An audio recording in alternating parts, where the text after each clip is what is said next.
There we go. So Sorry, Tim, that was my mistake.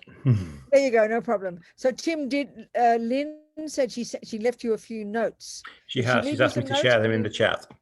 Absolutely. So why don't you? No, maybe just for all of our benefit, if it's just brief notes of summary of what we talked about last week. Is it something like that? If it is that, you should read it out for us all together. What she sent me is a PDF of a booklet that she had for you. The course notes. That's what she sent. See. No, okay, that would have been from last week as well. So she didn't leave any summary of what we talked about last week. No. She didn't leave that. Well, there you go, because I've forgotten. I'm sorry what we talked about last week. I'm not getting Alzheimer's or anything. I just forget. So listen, you people, hang on. Let me do something here. Okay, so was anybody here last week who remembers anything we talked about? Kerry was. I should ask Kerry to put him on the spot. What's even the topic, what we're talking about? I forget. What's our topic? Karma. So this is karma. And last week you explained a bit about the 4 ways that karma ripens, a little bit about the Four Noble Truths, the dependent arising, how it relates to the Four Noble Truths. Okay, well, a bit of everything. Thank you, Kerry. Okay, so we'll just kind of drill down into all of this. Kerry got us off the hook. Thank you, Kerry. No, because I mean, a week goes by, and then I talk to other centers, and I forget. I don't have perfect memory like these amazing yogis. If we had single point of concentration, we'd have perfect memory. What to do one day. Okay, so just summarize. Let's go over. Typically, the lamas, that's how they teach. They'd present the topic, then they'd present it a second time slightly shorter, and then they present it a third time even shorter. So we'll just kind of mention the main points, and then we'll drill down on the different bits and pieces. And then again, from questions and answers, we're going to be, we'll really drill down. We'll drill down from there. So, you know how if we study the Lam Rim, we see this Lam Rim, this packaging of Buddhist teachings, we'll see that karma is the essence really of the first level of practice. It's the first, the teachings and practices, as Lama Zopa would politely say it, with his respect for the lineage, he would say the first part of the Lam Rim is the teachings and practices suitable to the disciple of the least capability. I mean, that's quite a mouthful, isn't it? Well, I prefer to call it junior school. Somehow we kind of get it if we say that, isn't it? So the thing is, we hear different points, but it culminates, this whole point, this first section culminates in Buddha exhorting us to behave nicely, basically. Don't kill, don't steal, but 10 little points. The first 7 are his exhorting us not to use our body and speech to harm sentient beings. And the basic principle here, the basic reason, and this is the one that's the hardest for us to hear in our culture, that where we come from, say, for example, the creator religions, where we know that God is the boss and God tells us not to kill and steal and lie and jump on the wrong partner. And if you do, you're naughty and you'll get punished. That's how we hear everything. That's how we hear it. Even in our mother's household, mummy will say, don't do that. And we being naughty will say, why not? And we know very well her answer is the same as Jesus. It's because God said. It's because I said. That's how we hear morality. That's how we hear ethics. You've got to drive nicely, otherwise you'll get caught by the police and you'll get fined. So we always hear it in these dualistic terms of punishment and reward. But the Buddha has no view like that, and that's really quite hard for us to hear. On the face of it, it doesn't state this too much. In the Buddhist teachings, if you're in Tibet, they don't go on about it not being a creator because they never thought of a creator in the first place. But we need to constantly hear that, and therefore to try and go against this, the philosophical and psychological implication of a creator is that he's the boss, and therefore, as always I quote my Catholic priest friend said when I asked him, what defines a sin is doing what God said not to do. But that's not the Buddha. The reason he says don't kill is not because he said so, and so on and so forth. So the essence of the first point is Buddha's marvelous view that underpins his entire worldview, his entire view of the universe, is this view of cause and effect. It's the law that runs the universe. It's the law within which the universe runs, and it's a natural law. I can't stress this enough, and we have to really think this through. We're so used to God's law, no such thing. Of course, there are laws of Buddha at another level, but at the big level of in terms of the natural things, as far as Buddha is concerned, it's a natural law that whatever any being, monkeys and dogs and ants and humans, whatever we think and do and say is just naturally this process of quote unquote creating karma, which means doing actions. starting with the mind, intention, I will, volition, that's every millisecond driving whatever we there think and do and say. And that's the process, this natural process of cause and effect. And because whatever we think and do and say sows seeds in the mind, programs our mind, that just necessarily produces the person we become. This is Buddha's deal. As Asalinas calls it, self-creation. So it's really huge if we think of it like this. But it takes us time because we hear it in this narrow, moralistic, kind of naughty kind of view, which is very, very stupid, very, very childish. There's no creator, there's no punisher, there's no rewarder. We're the boss, Buddha says. And this is the most shocking point. And this really takes us a while to think about. But that's the essence of the view of karma. So if whatever we think and do and say produces the person we become, and if we know we want to be happy and don't want to suffer, well, then clearly, logically, it follows we better learn this ridiculous law, had we not. If you want flowers in your garden, you better learn botany, baby. If you want to get money in the bank, you better learn mathematics. It's just sort of logical. It's simple. It's uncomplicated. And we live our lives like this, the materialist world, you know. We're brilliant at knowing the laws of cause and effect. Botany, you know, gravity, mathematics, engineering, architecture, you name it, music, they're all the laws of cause and effect, that such that you follow those rules, you'll end up with that product. You'll end up being that person. Well, that's Buddha's deal. So simple. And we should be delighted to hear this, you know, but we hear it with so much emotion and so much neuroses, so much guilt and blame and punishment. I mean, we dump that onto it. It doesn't exist in the law of karma. We dump that meaning onto it. We should be so happy to know that we're in charge of our own lives. We should be so happy to know that we can produce our own future. I mean, this is miraculous to think this way, but we don't. We think it's up to somebody else. There's some conspiracy theory out there that there's someone's behind it pulling all the strings, you know? I'm not trying to be rude about if you have faith in Creator. No such view like that in Buddhism. It's very powerful, actually very liberating. It's not heavy, but that's how we hear it. Oh, you mean I'm the blame? This is the first thing we say. Oh, you mean that little girl who bad things happened to her, you mean she caused it? This is all we hear, you know. It's so fascinating.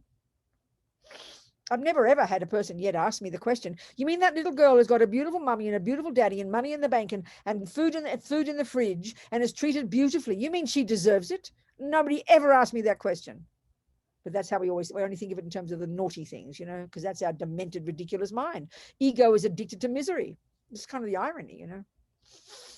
In other words, it's sort of like you only think there are causes for the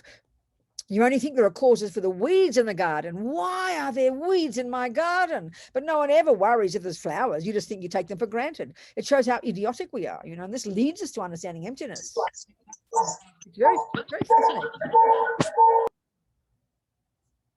So then that's the general thing to get. That's just sort of the energy behind the law of karma. And then, of course, there are the details, and that's what we have to learn. So I'm sure we did, as Kerry pointed out. There's various fundamental points about it. Of course, it's much more extensive and vast. And as we continue to study and practice on the path and study the text, we'll learn much more detail about the intricacies of this law, you know, because it's coming not from revelation or on high. It's coming from the experience of the great meditators, right back to the Buddha, who've seen the truth of it, you know. So the basic principle, the one way of framing this entire law is in terms of happiness and suffering. I mean, it's the law of cause and effect, not in terms of getting flowers or money, but getting happiness and stop getting suffering. And this is very interesting. It sounds almost pretty simplistic, but it's quite profound. One way of framing the whole of Buddha's path is in terms of its being a path of how to stop suffering and how to get happy. Now, it's also a method. It's also Buddha's path, and this is utterly linked to it, a path of how to stop ignorance and get wisdom. We mightn't be so sure we want wisdom. We all know we want happiness, but they come to the same thing. So, as Kerry mentioned, we discussed that there are basically four ways in which our karma ripens, 4 ways in which the seeds that we plant in our mind, based on everything we think and do and say every millisecond, will produce fruits in the future. 4 ways of that they will ripen. One is a type of rebirth. One is these, and then the other 3 play out within that rebirth. So here we are with a human body, and that's the fruit of virtue. Okay, the next level of the general principle is that everything you think and do and say produces your future. The next level of detail is that everything you do that's called negative produces your suffering future, and everything that's positive produces your happy future. I mean, it's pretty straightforward words, not complicated. So if this is true, we had better learn to distinguish between negative and positive. I mean, it's pretty obvious. This is Buddha's analysis. So that's the discussion. Let's go into more detail here about. Let's do that. That involves the mind, of course. So that's what we learn. This is now, so karma's in the first level of practice, the least capability, so, you know, junior school as I call it, but the next level is where we learn about the mind. So let's go to that and see, look at the way we can define, the way we can identify the states of mind that are labeled negative in Buddhism and distinguish them from what's labeled positive. These words almost seem too simplistic for us. They seem rather moralistic. We don't like this in modern psychology, but this is Buddha's view. This is Buddha's approach. And these are quite specific definitions to these terms, you know. So a negative state of mind, which is the state of mind that drives our body and speech to do an action that's labeled negative, that sows a negative seed in our bank vault that eventually will ripen as future suffering. We need to understand this way of categorizing, isn't it? It's quite simple. It's not complicated, just that we hear it so wrongly. So a negative action, and that's what we're dealing with first in the beginnings of karma. We just learn to look at the actions of the body and speech, not discussing the mind yet, you know. So that's why Buddha exhorts us to simply don't kill, don't steal, or take the ungiven, as Lama Zopa calls stealing. I think that's how they say it in Tibetan. Very direct. Don't take the ungiven. And the third one is don't jump on the wrong partner, sexual partner. You know, that means like if you're committed to a person, you don't cheat on that person, and you don't cheat on somebody else's. Don't take somebody else's. So that's the three simple ways of defining the three actions of the body that are labeled negative, which usually are actions we do that are driven by one of the delusions. Simply speaking, the two main delusions, attachment and aversion. I mean, you jump on the wrong partner because you're attached. You kill somebody because you're angry. I mean, okay, you might kill somebody if you're a fisherman. That's out of attachment, not anger. Fishermen don't hate fish, but due to a habit of killing based on attachment. So attachment and anger, the three poisons, as we learn in high school in the mind, when we learn about the model of the mind for the Buddha. So here he describes all the states of mind we have, the thousands and thousands of states of mind, are all categorized into those that are negative, positive, and neutral. I mean, it seems almost too simple for words, doesn't it? There's no model of psychology that says negative, positive, and neutral states of mind with no fourth category. Neuroscience does not talk like that. Psychiatry does not talk like that. Psychology does not talk like that. Buddha does. So negative state of mind is a neurotic, deluded state of mind that's driven by the root delusion. He talks about the three poisons, the three toxic emotions, but they're all kind of, all the thousands of neurotic states of mind are all come down to these three, subsumed to these three, which is very helpful. So the root delusion, and we must have mentioned this last week because Kerry mentioned we discussed dependent arising, because all this is where we finally get to in the Lam Rim. When we get to the six perfections, we finally get to uproot the root delusion. But here let's discuss it in the high school context, the middle scope. The three poisons, the three toxic emotions. The first one, the root one, is primordially deep. So primordially deep we can't even recognize it. All we can do is see the symptoms of it if we really look deeply. And it's a misconception. This is the interesting point about when we study the model of the mind, that all the neurotic states of mind are the emotions. We talk about the feelings, the emotions of anger, the emotions of attachment, the emotions of jealousy. They're all driven by conceptual stories that are misconceptions, and the attachment and anger are the two main ones that are driven by the root one, which is the misconception of that called simply ignorance, that believes in an intrinsic me. Of course, it's so subtle, it's so primordial, it's so ancient, this assumption, this misconception. It's absolutely at the level of assumption. And when we hear that we believe in an intrinsic me, it just sounds like some cosmic nonsense. You know, what are you talking about? I mean, to even think that there's anything other than a me is in the first place is ridiculous for us. And we're not even going to get to that one yet. That comes later. But it's two main voices, and its first main voice is attachment. As far as Buddha is concerned in the Four Noble Truths, attachment is the main cause of suffering in daily life. Big surprise to us. So attachment is that, and then it's this junkie in us that craves and desperate to get what it wants every millisecond, and the millisecond it doesn't get what it wants, that's the arising of these third poison, which is called aversion. And it's got a whole spectrum of responses: anger, annoyed, irritated, frustrated, despair, depression. There's a whole spectrum. We run between these two 1,000 times a day. And then all the branch delusions come from these. And as you know, if you study the text called Lorig in the centers and the monasteries, which is the text that covers all these states of mind in great detail. But these are the three, the summary, you know. So the actions we do with our body and speech, which are what a Buddha exhorts us not to do in the first level of practice, don't kill. Usually that's, you know, the heaviest level of that. That's the heaviest one. You can see that, can't you, in the world? It's always the heaviest one, killing. Just hearing that word even. One Lama, he was asked if he wanted to give one piece of advice to anybody. Don't kill, he said. That's the first one. At least that. Because that's the heaviest action to do with our body, driven by the heaviest delusion, which is usually anger. Sometimes can be attachment, like the fisherman, that's attachment. But the anger is the heaviest one. So it brings the heaviest result, causes the heaviest of suffering, and leaves the heaviest of imprints in the mind. It's sort of logical if we think about it. So first thing is, Buddha says, don't kill, honey. He doesn't say don't stop being angry yet. That's too advanced. That we wait to get to high school for that. Just don't kill. Then don't take the ungiven. This is usually driven by attachment, can be driven by anger. And don't jump on the wrong partner. Basically, simply speaking, it's more nuanced than that and more detailed in the text, but that's good enough here. And that's for sure based on attachment, you know.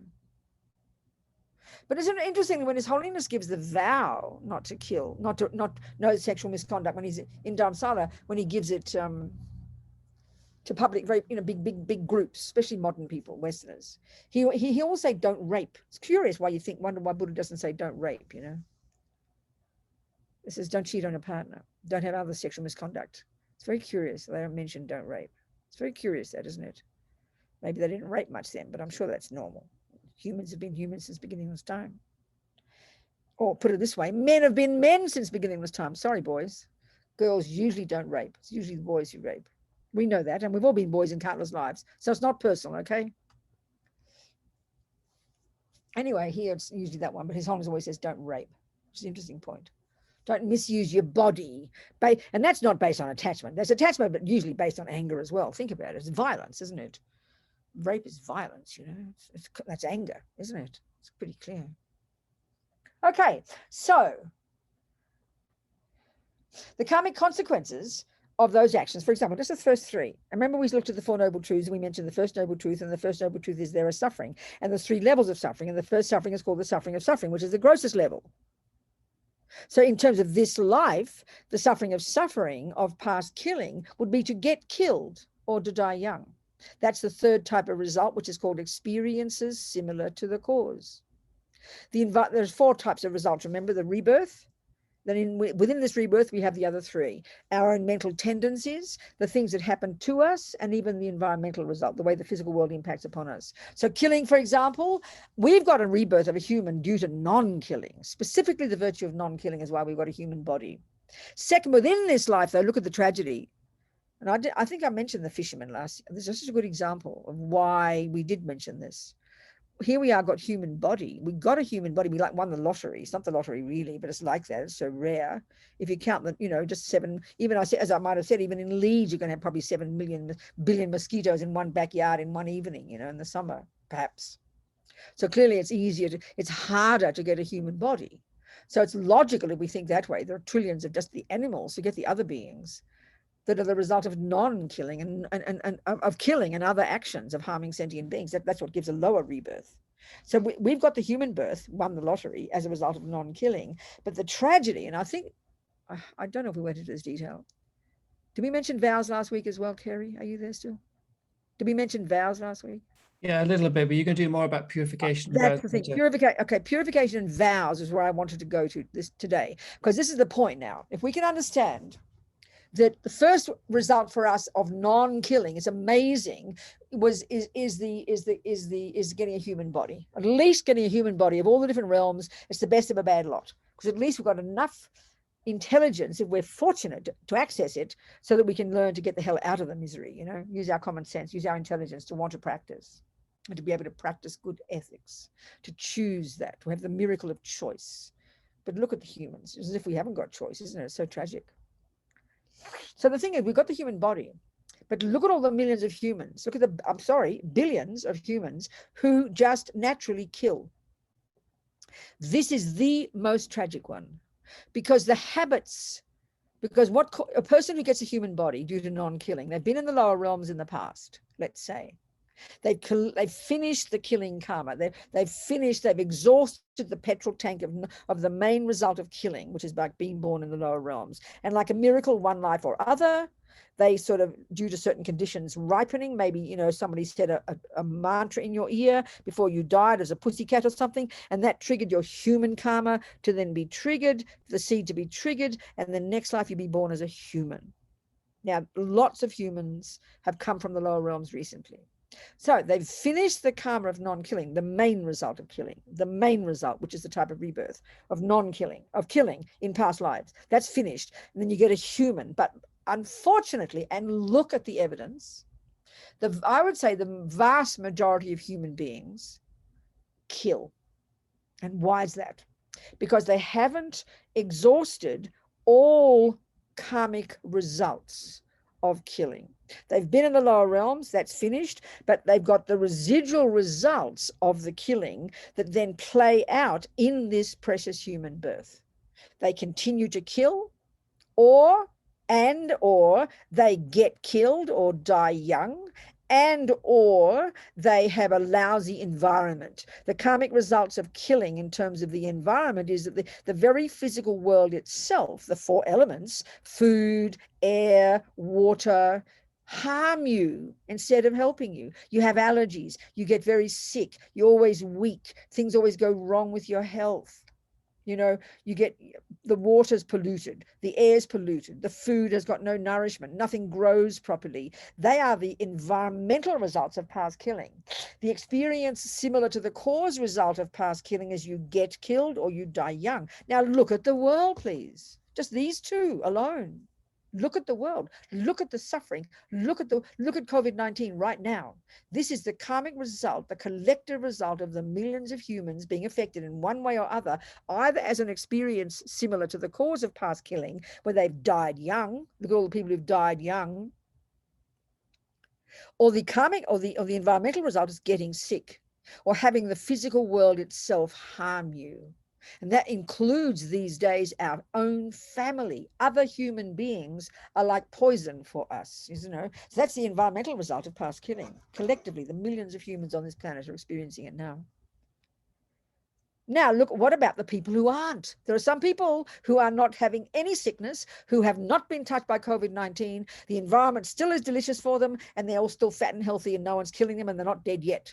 Well, that's because of their non-killing karma. And why you've got that in this life, if you've got the karma to, especially the first one, to not kill, which is a rare, rare thing on this planet. Think about it.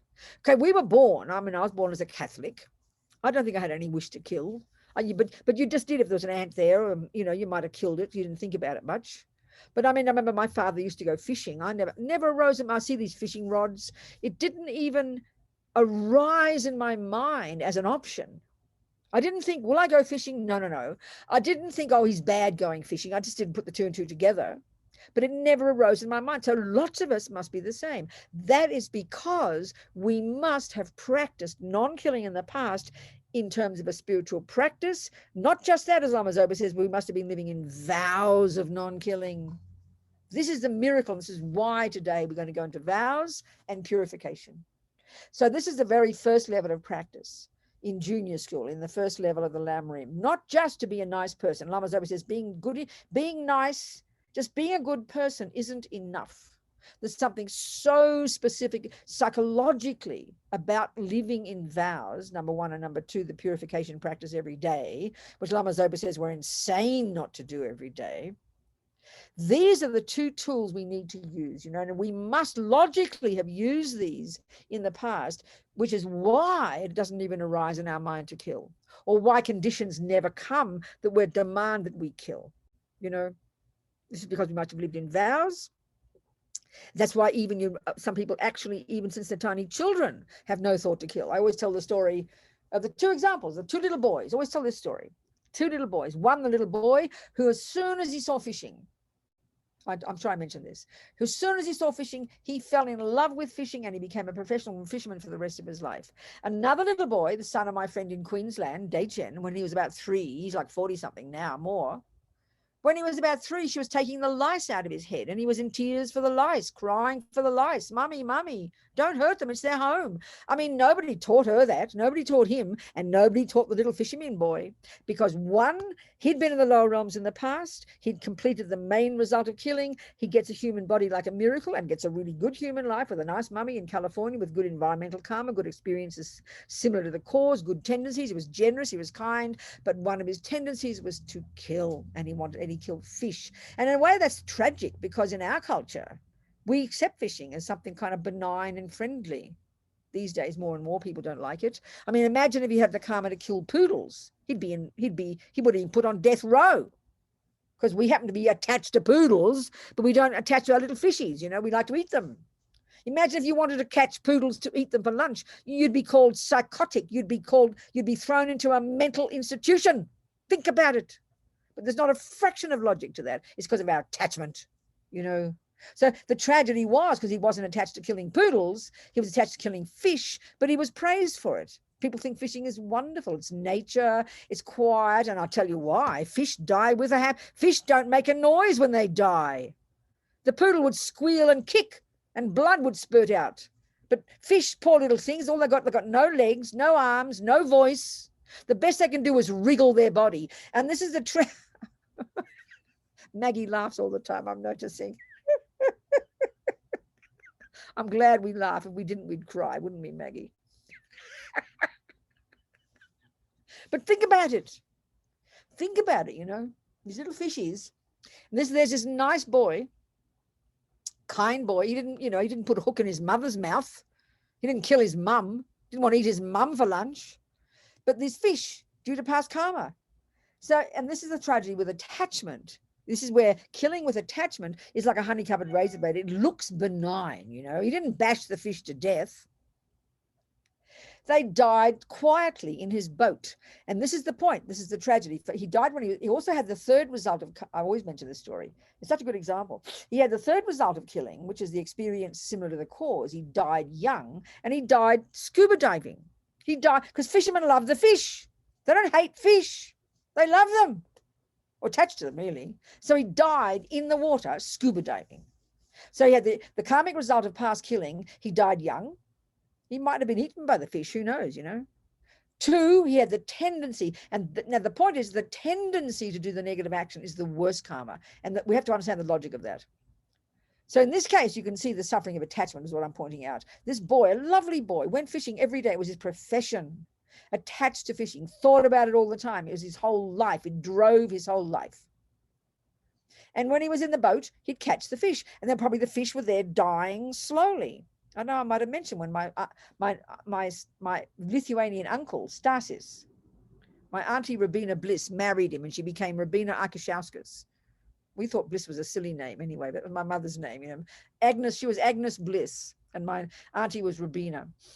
So anyway, poor Nin, we called her Ninny. I don't know why. Ninny, I don't know why.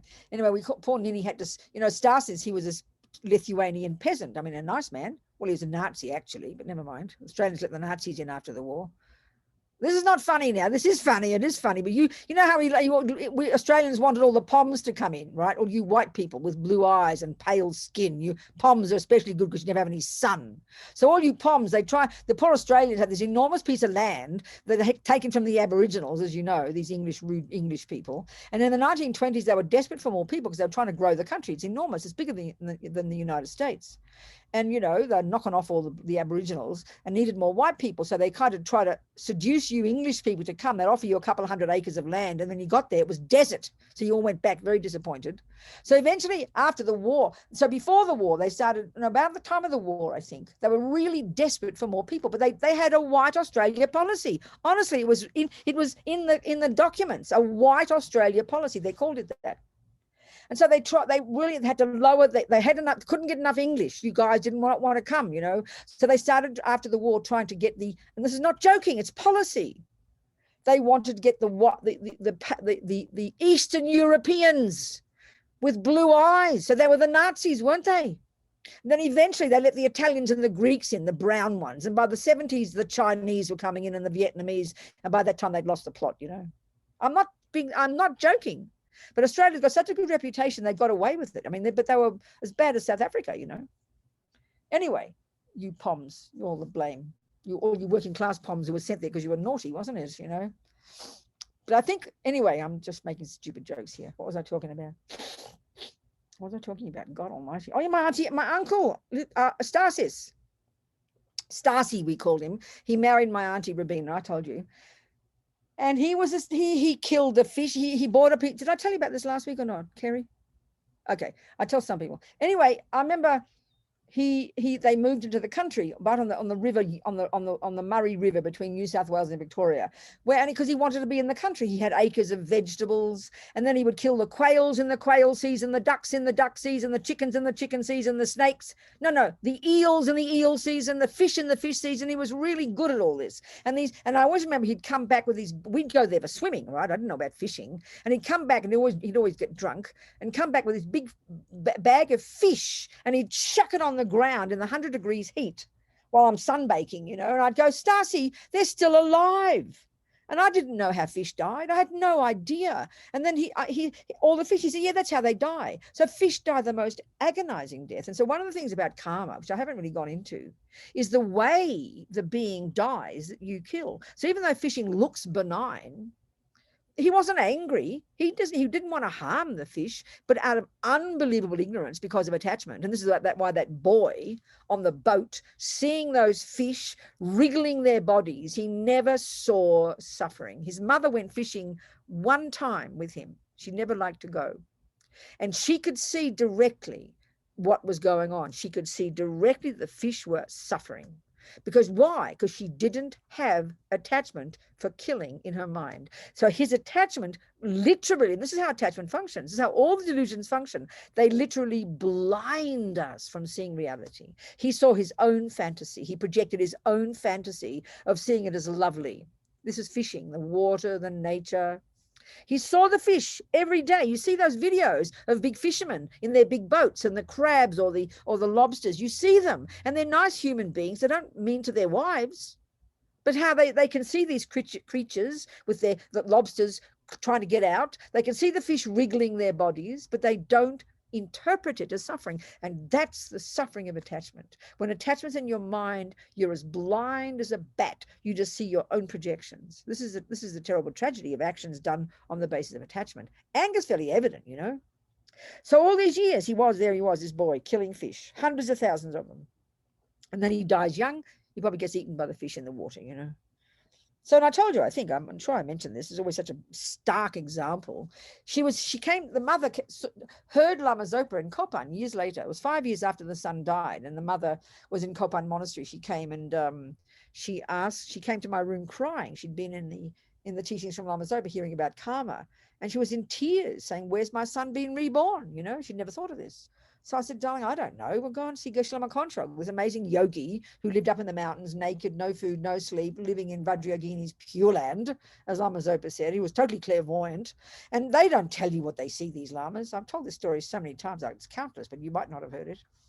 So she said, where's my son being reborn? And he even called himself Salmon.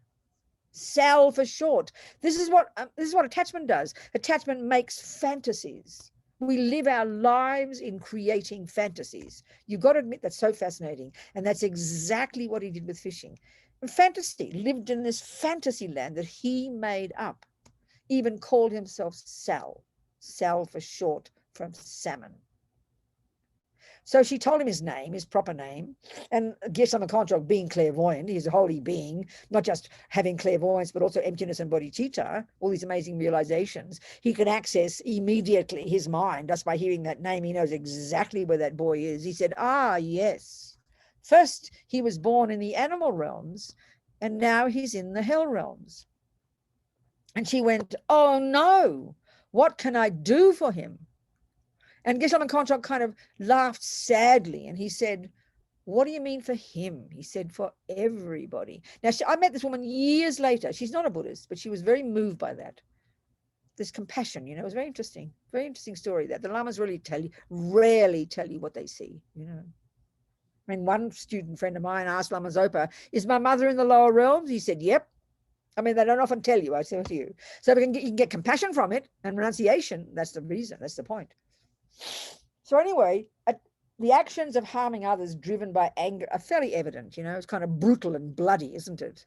But actions of harming others based on attachment, they're really hard to see. You know, and the attachment blinds our minds. This is the tragedy, this is the suffering.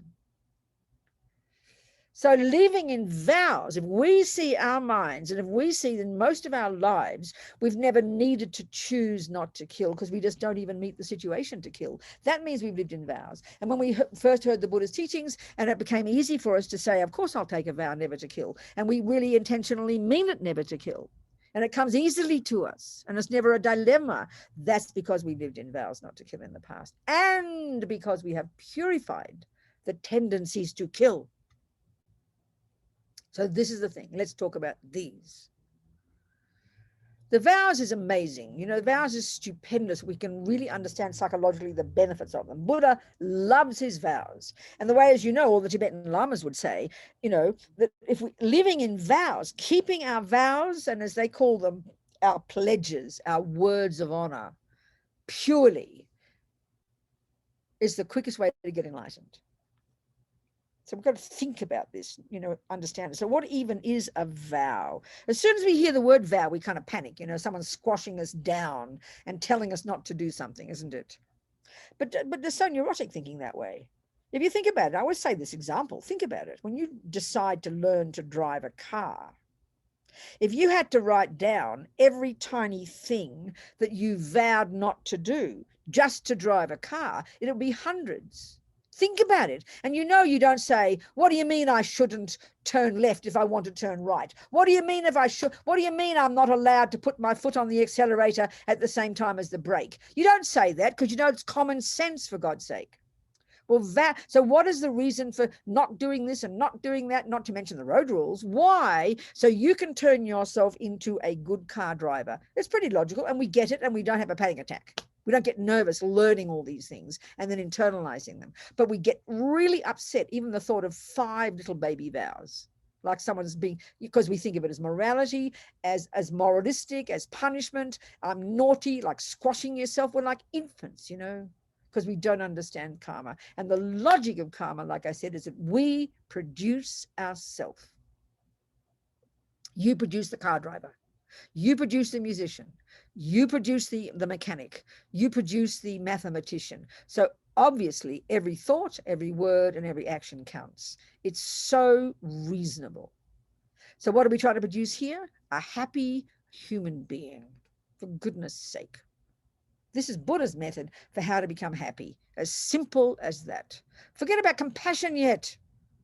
Don't be so grand. One step at a time, you know. Turn yourself into a nice person first. Then you can afford to know how to turn other people, how to help other people turn themselves into nice people. That's what morality means. So vows are stupendous. I think even Tsongkhapa says that they're like subtle physical energies that are visible to clairvoyance, you know. So vows, you can have your own personal vows. You can say that, I will never this, I will never that. But here we're talking specifically about the Buddhist vows, there's 3 levels of vows. The first kind are related to the first levels of practice, the Hinayana level, the wisdom wing, first and second scopes, junior school and high school. These are called the vows of individual liberation, prati moksha. I don't know Sanskrit, but that's what it means. Individual liberation, your liberation. So if you're on the Hinayana path, this is as far as you'd go. You'd live in these vows. You'd then get some samadhi, and then you'd realize emptiness, and then you'd achieve your own nirvana, and then you wouldn't come back. So these are the vows that you need to keep, and the level of these vows are the most basic, and they're the strictest. There's no wriggle room. And there's you know, once you've taken refuge formally, you then would take these 5 or more or less of these vows. And these are specifically a decision. A vow is a decision to refrain from something. You vow never to put your foot on the accelerator at the same time as the brake. And you just learn that so completely that you just never do it unless you have a panic attack, you know, in a crash. That's what a vow is. And you internalize it until it becomes natural. And the first, so that a vow is a decision is to refrain from something. So this whole level of morality here, and even in the first stages of the Bodhisattva path, which has the second level of vows, the vows of a Bodhisattva, which are much more expansive and more marvelous, and we'll discuss this, you know, we'll discuss this, but this first level, this is the level of the morality or the ethics of restraint, the actions of not harming others. This is the first level of the practice of ethics and morality in Buddhism. And it's an obvious, crucial first level. How can you possibly run around benefiting others if you don't even know how to stop harming them because your body and speech and mind are out of control? You do very little good at all. In fact, you do mostly damage. So the very first level is to harness our own energy, first of all, verbal and physical, the servants of our mind, control them and stop them from harming others. So the very first entry into Buddhism isn't even the 5 vows. You don't quite take refuge in the beginning until you feel comfortable, but you know, at least you've got this list of the 10 non-virtues, as they say, the 10 little don'ts. The first 3, and they're not vows yet, they're just guidelines from the Buddha. They're recommendations from the Buddha. He exhorts us to consider to not kill, not jump on the wrong partner, and not take the ungiven, 3 of the body. Then he exhorts us to refrain from 4 of the speech. And that, for us humans, the vast majority of us, like here now, we probably don't rape and kill and steal too much, but we certainly badmouth behind backs, one of our most favorite activities. We use abusive language to people's faces. We lie, and we just rabbit on about nothing. These 4 actions of the speech. To at least he exhorts us to control these 4, because these 7 actions, 3 of body and 4 of speech, are all actions that are obviously ones that harm others. This is the first level of the ethics in Buddhism. The heaviest level is actions that harm others. All actions that are negative harm us, but the heaviest ones are the ones that also harm others, which is the very first level Buddha exhorts us to refrain from. You know, he doesn't say his 10 non-virtues don't include don't eat too much cake, don't things like that, because they're things that only harm you. At least he gets us to refrain from harming others, because they leave the heaviest karmic results, heaviest seeds, and bring the heaviest karmic results. So it's logical if we analyze it like this. And remember, the reason Buddha exhorts us not to kill is here, how he defines the negative action is in terms of its harming others. That's clear. But why he exhorts us not to do it at this level of practice is because, guess what, honey child Robina, that action leaves a seed in your mind that programs you in killing and ripens as you're getting born in the lower realms, you're continuing to kill, you're getting killed, and the environment harming you. The 4 karmic results. So Robina, would you like that suffering? No, thank you. Well then, honey child, here's my recommendation. Here's my advice. That's the approach.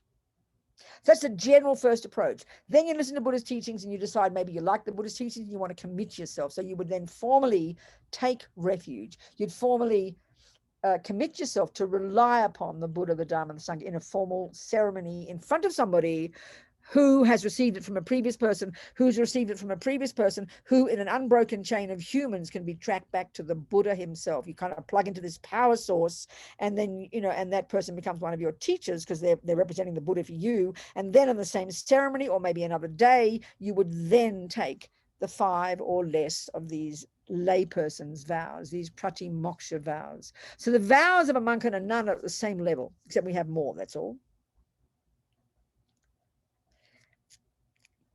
So vows are important, so unbelievably important. The way Lama Zopa says, which is just quoting Buddha's teachings, and there's logic to it if we think about it, if we listen to it carefully, there's logic to it. Right now, in this moment, most of us sitting here in our little room, wherever we are, we're not killing anything, okay? We're not killing anything. We're not killing, which is fantastic. Lucky rats and roaches can live in peace because we're not killing them. Happy for them. But listen to this. Your mind is not involved in that action, is it? You're not thinking at this second, I must not kill. Why? Because there's no creature in front of you that you have to think of not killing. So therefore, as long as we're sitting here very nicely, and why we're sitting here nicely, and why we're not being threatened by creatures, like if you're living in India, it's like living in Jurassic Park, I promise. In the rainy season, they bombard you, these creatures. You've got to be thinking every second, I must not kill, because you're living in these crazy creatures. I remember in a hotel in Varanasi, my first time there, and in the rainy season, and I had a glass door, and as the sun came down, it was like birds. Hemingway. It was like Jurassic Park. Beings attacking you, you know. I mean, you've got no choice there. I mean, I'm living now in Santa Fe, which is very dry. I've been here 1 year. I haven't met a fly yet. I met a few ants in my past house. I never met a rat or a mouse or a cockroach. I never met, a few raccoons, a couple of raccoons outside. And I smelt the smelly ones. What are they called? What are those smelly animals called? The ones that really stink in America on the West Coast. Can't think of their names. Skunk, that's right. Exactly, skunks. I smelled a skunk once. Now in my room here now, my new room in downtown Santa Fe, I met one baby spider snucking under the cupboard. Get out of my way, you know. I've not met another being yet. Not outside. It's the middle of summer. There's not a single creature. So this is environmental karmic result, aren't I fortunate, of my past non-killing. But we're resting on our laurels right now. So if you're sitting there in Leeds, you don't meet many flies in Leeds as well. That means because of your past non-killing, you're living in a very peaceful environment. Don't just think you're lucky. You created that from your past non-killing, such that the environment is not harming you, or you're not being attacked by beings, you know. But we think, oh, aren't I lucky? No, you're not lucky, but don't waste it. So the tragedy is that every second you're sitting here not killing, because your mind is not deciding not to kill, because your mind is not intending not to kill, because intention, I will, is the main factor that needs to be in place when we do an action. I'm sure we discussed this last week. In other words, you could, Tim and I could both have a mouse in our kitchen. But there's 4 things in place, we discussed this, that need to be in place in order for us to create what's called a complete action. And the 4 things in place, in order for it to qualify as a complete action of killing, which means it drops a seed in our main bank vault, which means it will ripen in the future as a suffering rebirth. In order for a complete action of non-killing, the first one, there needs to be a living being there. So in both of our cases, we have a living mouse. Number 2 is our mind involved in it, and this is the most important. And there's 2 parts. There's more really, but this is keeping it simple. There's intention. I will kill the mouse. That's intention. And then motivation, that is the part of you that impels you to do it. So in my case, let's say it's anger. So intention, I will kill the mouse. Why? Anger. 3, I do the action. 4, result, a dead mouse. Now, Tim, exactly the same, but the piece that's missing is number 2. He doesn't see the mouse, so there can't be an intention. He doesn't have, therefore, if there's no intention, he can't have a motivation. But his foot goes on the mouse and the mouse dies. For him, you could argue practically 0 karma. For me, because my mind was involved, heavy-duty negative karma. Exactly the same for a virtuous action. There's Tim and I walking down the street, and there's an action of generosity is called a virtuous action, okay? Now, both are the same of us. In front of us is a homeless person.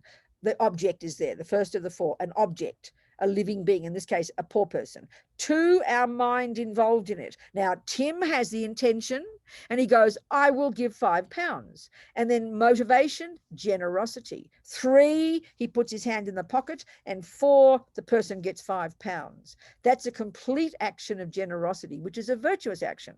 So the karmic seed goes into his mind, and it's a complete karmic seed of generosity, and it will grow and grow, and one of those will ripen in the future, and it could be the cause of his human rebirth, something like that, or a good result.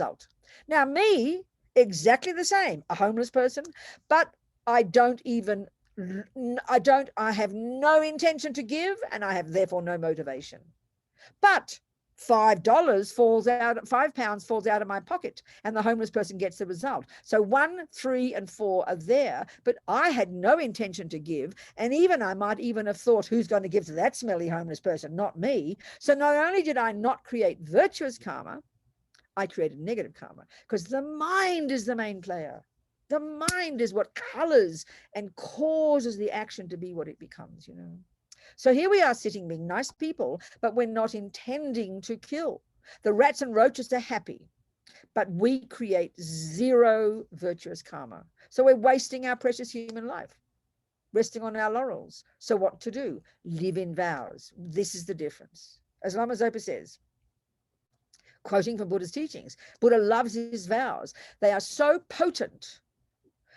Like I said, first of all, even it's said to be a subtle physical energy, because there you are sitting in front of somebody who represents the Buddha for you. You decide from now, you repeat after the person, from this moment until the time of my death, I will never kill.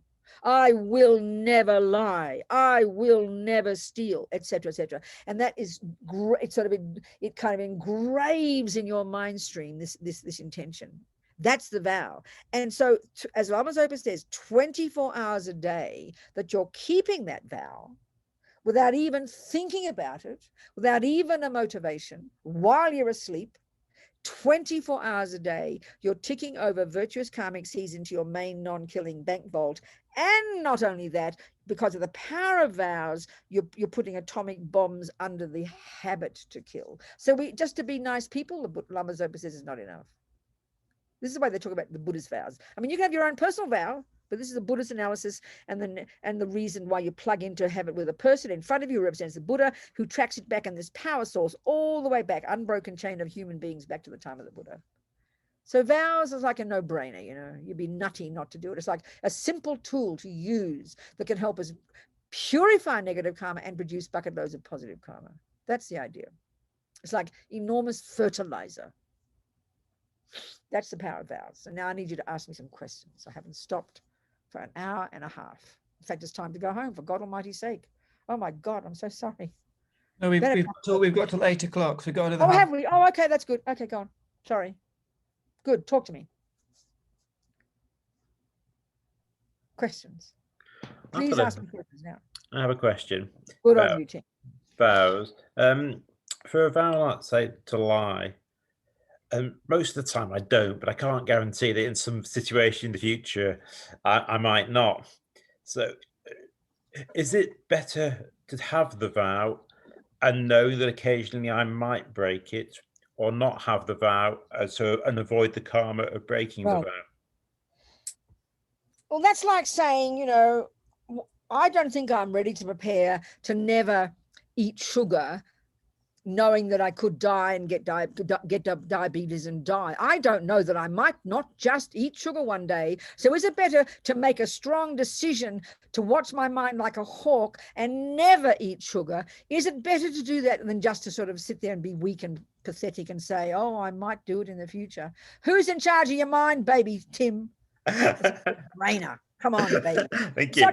You're like saying, oh, I better not commit myself to drive a car, because what if I crash one day? Nobody ever says that. You've got to learn to be in charge and see the benefits of programming your mind in the wish not to kill, the stupendous benefit having it there, helping you programming your mind in not killing, and know this marvelous benefits for yourself. You be prepared to do it. And that's why now the purification process, which is the next one we can talk about, where you really dig it even deeper in your mind. You've got to be grown-ups, Tim. Thank you. Thank you. Come on, anybody else? You've got to see the benefits. If there's no benefit, Tim, don't do it. If it's just to be a good boy, that's ridiculous. You've got to really understand the benefits, you know, which is your happiness, which is your programming your mind in virtue, and you're purifying your rubbish habits. When you know that, you're prepared to do the hard work, you know, isn't it? Who else, people? Because that Paul's got his virtual habit there. Okay, good, Paul. Go for me. Talk to me, darling. Hi, I was wondering, I had a question about karmic seeds being in this vault that you've described. And if there are, as the analogy, are there particular conditions in which a karmic seed would ripen? Are there particular ways that we can put ourselves in places where this will happen, the good ones and the bad ones, really to come to fruition?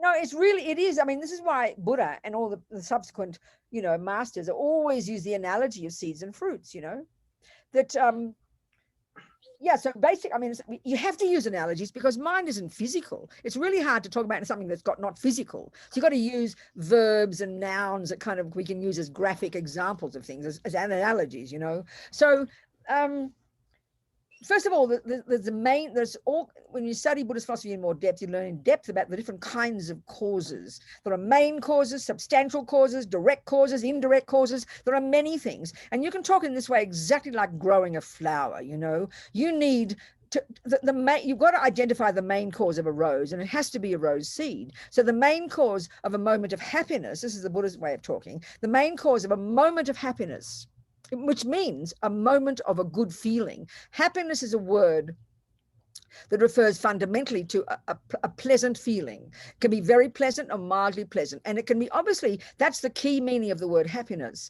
But we can see it can either simply arise in the mind, you feel a moment of joy, or it's triggered by certain conditions. So, you know, let's say you're my boyfriend and you smile at me. Well, that's a really, I wouldn't be feeling the moment because we've got so much attachment. I don't believe I can have any happy feelings unless you smile at me. So that's why I've got attachment to manipulate you to smile at me so I can have a pleasant feeling. So the pleasant feeling is in fact the fruit of my past virtue. But because I don't know how to access it my own way, I need you to smile at me. So, I mean, I won't get angry unless you're mean to me. So our trouble is, so these are the secondary conditions. For the Buddha, my own unhappiness is the result of a past negative action of mine, but it was triggered by your unkind words. My moment of happiness is the fruit of my past virtue. The main cause of my moment of happiness is my past virtue, but it's triggered by your pleasant action. So, of course, the wrong view we have got, Buddha says, is that I believe your action is the main cause of my happy feeling. So karma ripens in this simple way. We meet certain conditions like the rose does. The rose seed is the main cause of the rose, but you can hold the rose seed up in the sky for 42 years. You will never get a rose. It needs the external conditions to nourish it. So karma is very much like that. You could have the karma to kill, but if you never meet the particular people you've got karma to kill, who have killed you in 22 past lives, if you never meet them in this life, that karma will never ripen. So it's like that, the way they talk about it. There's the main cause, which is your past action, and then the conditions that trigger it. So one of the ways is why we have to purify the actions, but also give ourselves the appropriate conditions. Like if you know very well, if you've got a tendency to be attached to alcohol, you know perfectly well that, you know, you can't be expected to give up attachment to alcohol while you continue to drink it. You've got to remove yourself from the condition so it doesn't trigger your attachment. That's why it's crucial. First level of practice is not kill, not steal, not lie, not jump on the wrong partner. But if you've got a strong attachment to jumping on every boy or girl you meet, you better get out of the way of them because it's too much for you to resist. So we need to recognize our tendencies and give ourselves the appropriate conditions to either enhance the virtue or to weaken the non-virtue. So we've got to be very intelligent about it. Does this make sense? Absolute sense. That's so clear. Thank you. Okay, good. Well done, Paul. Good. Thank you. Who else? Anybody else there, Tim? No questions in the chat box? There's Catherine. Catherine and Alona. Good. Catherine. Talk, Catherine.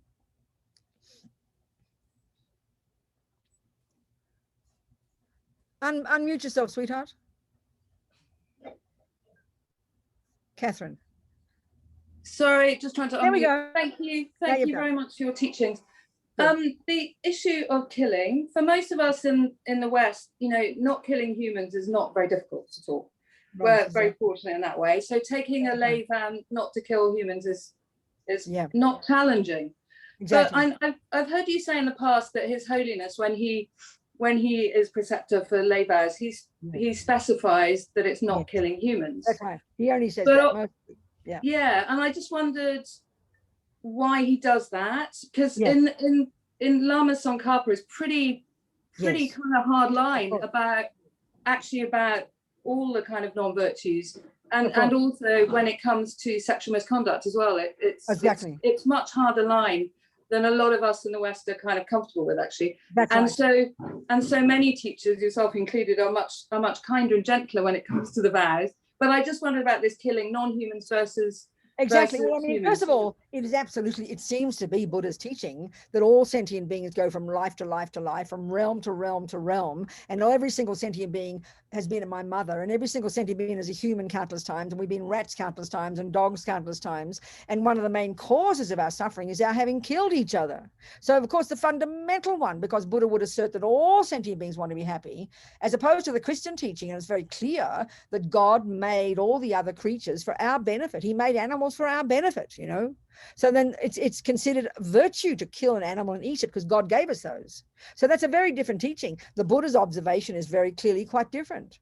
So that, of course, the classic Buddhist law, of course, it's don't kill any living being. So His Holiness is obvious why he doesn't give the complete vow, because he can know 99% of maybe Westerners, modern, especially Westerners, for whom killing the roaches and the rats and so many creatures is utterly normal. It's normal in our religions and it's normal in our science. So it's quite shocking to hear that you wouldn't kill a cockroach. It's almost too shocking to bear. So His Holiness in his enormous kindness, and because he has permission to do that. I mean, Lama Zopa has given me permission to give lay vows and refuge, but I have no permission to change the vows. That's insane. So I give it as it's given. You know, don't kill any being. But His Holiness, out of incredible kindness to us, it says, at least if you vow not to kill humans, the power of the vow is there. And that's already a stupendous benefit for the person. And then to begin at least to think about not killing the others, you know, is just, but that's His Holiness is able to do that. And always the other example as well.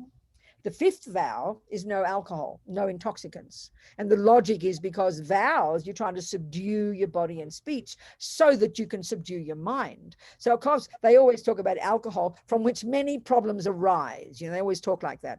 So it's very evident. You go berserk when you're drunk or stoned out of your brain on some weird substance. I remember myself, you got no control over your senses, and you can do the most shocking things. We know that. So it does make sense. But a lot of people, His Holiness always quotes the precedent of this one old Kampa who was taking refuge in the 5 lay vows from Ling Rinpoche. His Holiness, you know, Ling Rinpoche, Dalai Lama's root guru, and one of Lama Zopa Lama Yeshe's main gurus, and mine as well. And Ling Rinpoche, and then the old Kampa, when he heard he couldn't drink it all, he said, oh no, I can't do that. I can't give up my chung.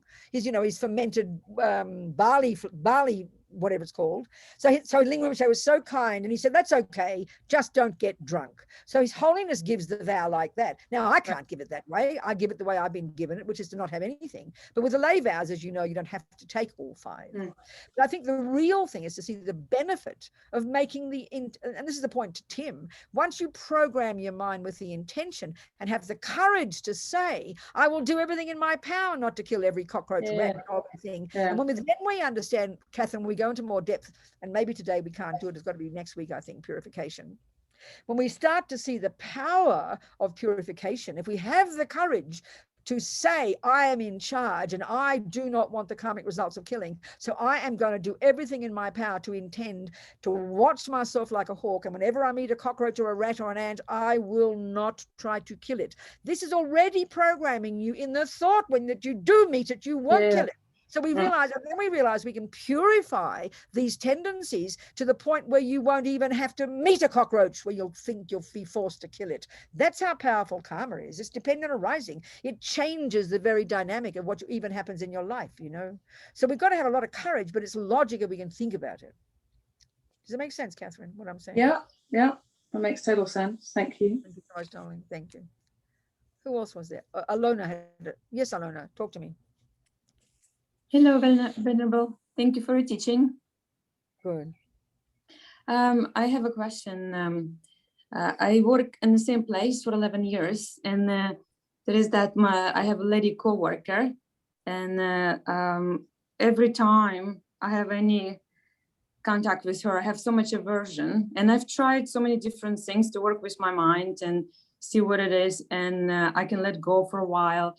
But it is so strong, and every time I see her or hear her, I have this aversion comes inside. Right. Okay. And of course, so I want to, what can I do?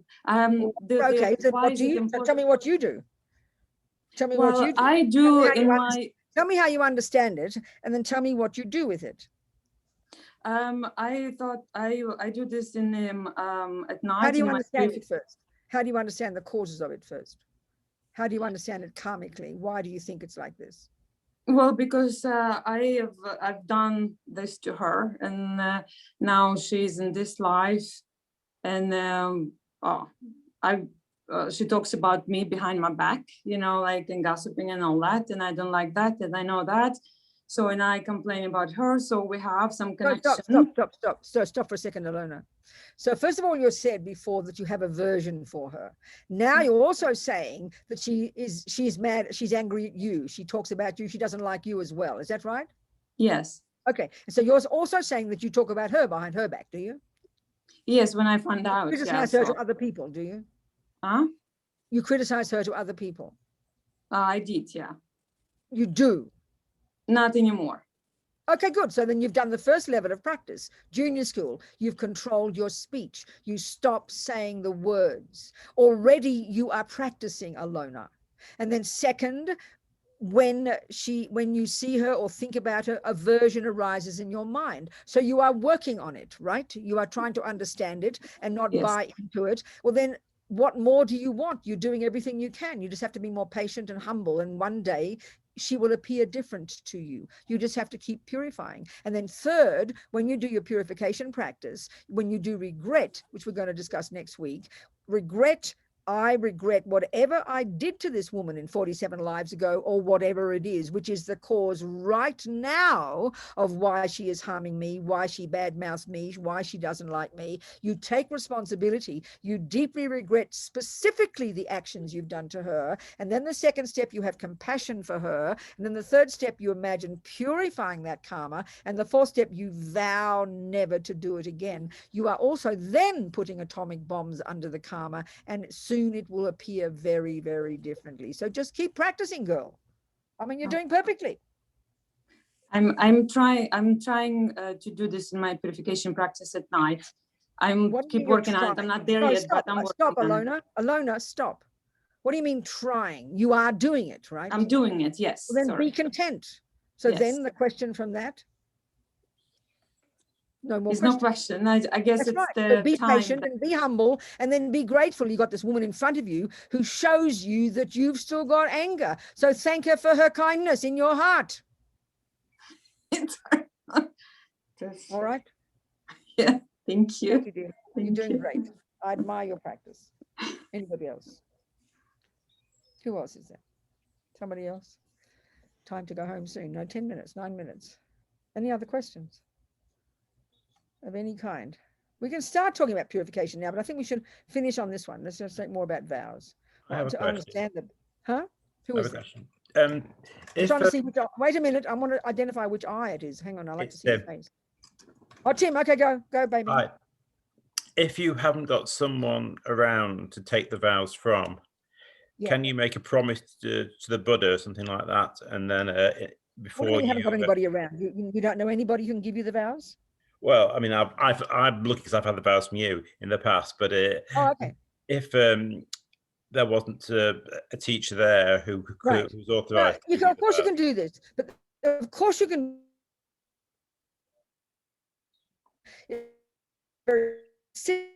Buddha describes taking the vow from a person in front of you who is the Buddha for you. That's part of the power of it. And these days with Zoom, many of the lamas now give permission for this. Even His Holiness is giving bodhisattva vows. He's even giving empowerments on Zoom. So it's miraculous these days.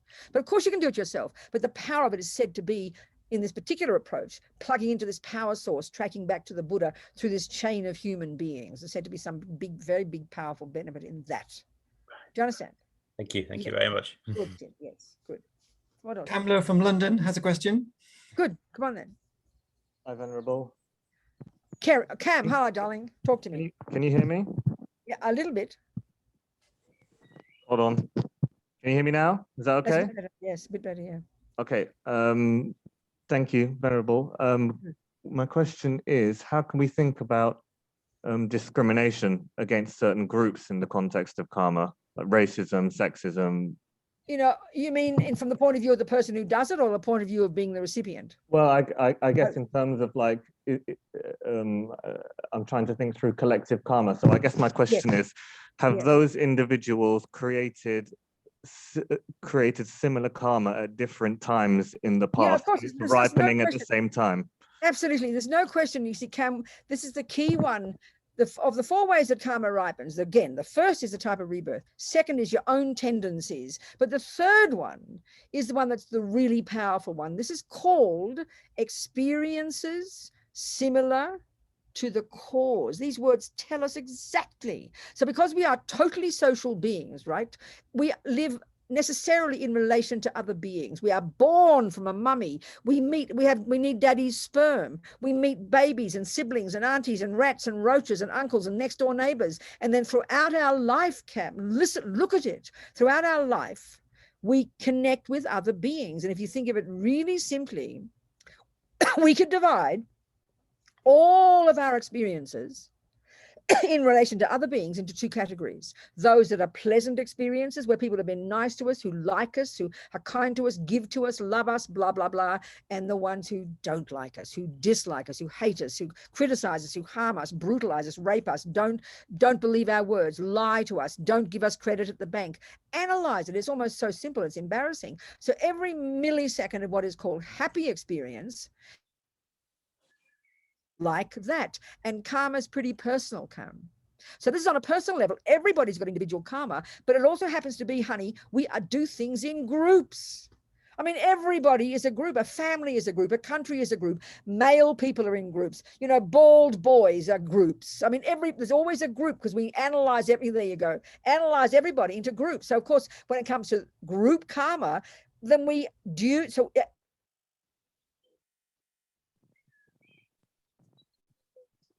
in Africa 2,000 years ago, and you're born, like, even born as an albino, you're considered this outcast, this weird, you know, that you're born due to karma. The white and the black have got nothing to do with it. That's incidental, and it's born with pale skin in a group of people who are all black, so you're considered weird, you're an outcast, you're criticized. Then white or black is incidental. Or boy having a penis or a vagina, calling yourself binary or non-binary or whatever the terms are now. I've lost track of them all. I'm not being rude.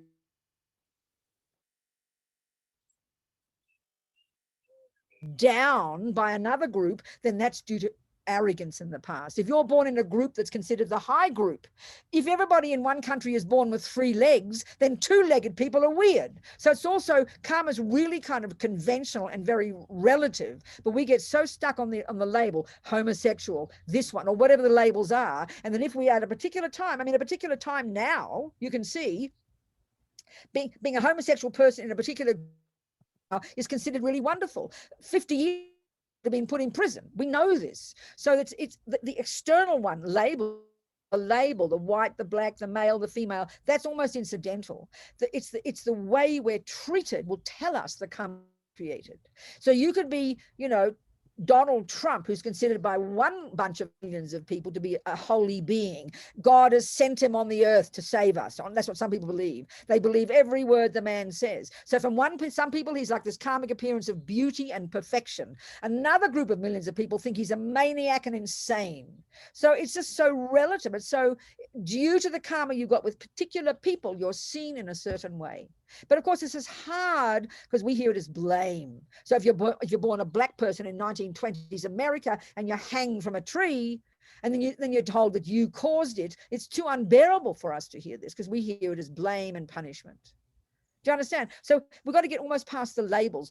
However, whatever it is we identify ourselves as now, male, female, black, white, bi-binary, whatever it might be, it's how we feel and how we're seen by others, that tells us the karma we've created.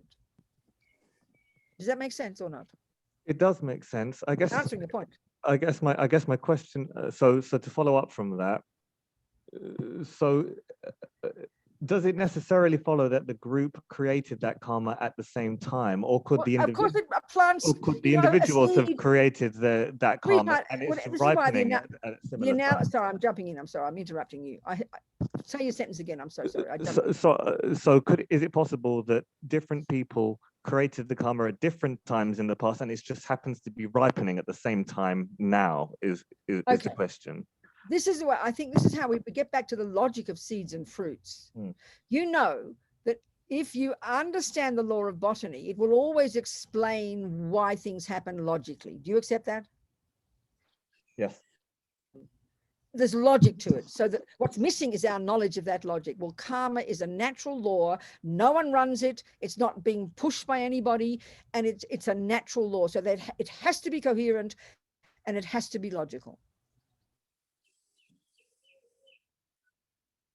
So the logic is it has to be logical. If it ripens at that time, it's because that amount of those conditions ripen at that moment. And certainly with groups, it has to, I mean, it can't be random that 100 people together die on an airplane. They all never knew each other. It's logical to deduce they've done a similar action at a similar time, such that they now come together in a seemingly random group and experience the result. It has to be together. It's logical. So the key broad point is, like with botany or engineering or numbers or anything, we know that they're coherent, consistently logical laws. They can't be random. And if we think there is, it's because we don't understand them. Do you understand? Yes. Yeah, I got it. Thank you. Venerable. All right. Well, it's time to go home unless there's more burning questions. Are there more questions for today? No, that's it. Kerry, is it in the chat? No, there's nothing in the chat. Maggie, do you want to say something, Maggie? Oh, no, nothing. Okay. Yes, we can go a bit longer. It's up to you because I cheated you of 10 minutes. We have a Vajrasattva practice at next 8 o'clock. You got to go then. Okay. So I'm sorry I'm late, but we covered plenty of information. And so I try and remember, we've talked about, I remember for myself now, you should remember, we've covered the general points about karma, again, gone a bit deeper about the logic of it, tried to look into the power of vows a little bit. We'll go into more details next week, and we'll go into more detail about purification and why these two are the most potent, tasty, delicious practice. You can guarantee, because of the logic of karma, that you will die a happy death, and guarantee you'll get a really good human birth and get really good conditions and have nice mummy and nice natty and nice health and nice things and plenty of money in the bank because you've created generosity so that you can continue practicing on your spiritual path. Karma is logical. Karma takes care, as Lama Yoshi says. So be delighted. If you're going to drop dead tonight, be very happy. Okay? Thank you, people. Jangchub. Semchog Rinpoche, Ma ke panam ke guchi, ke panyam pa me pa yang, gong ne gondu pa ba shogun. That's it. That's it, people. Thank you, darling ones. Very kind. Thanks, everybody. Thank you, Tim. Thank you, Kerry. Thank you, everybody. See you next week. I won't be late, I promise. Bye, darlings. Thanks so much. Thank you, Venerable Robina. Thank you. Thank you, Venerable. Thanks, Tim. Thanks, Kerry. Thanks, everybody. See you next week. Thank you. Thank you, Tim. Bye-bye. Gary, take care. Bye. Bye, everyone. Tim, can you log out now? Because I'm going to log back in for the Vajrasattva. Yeah, we'll do. I'll just stop the recording. Hold on. I'll just log out. I'll talk to you later. All right.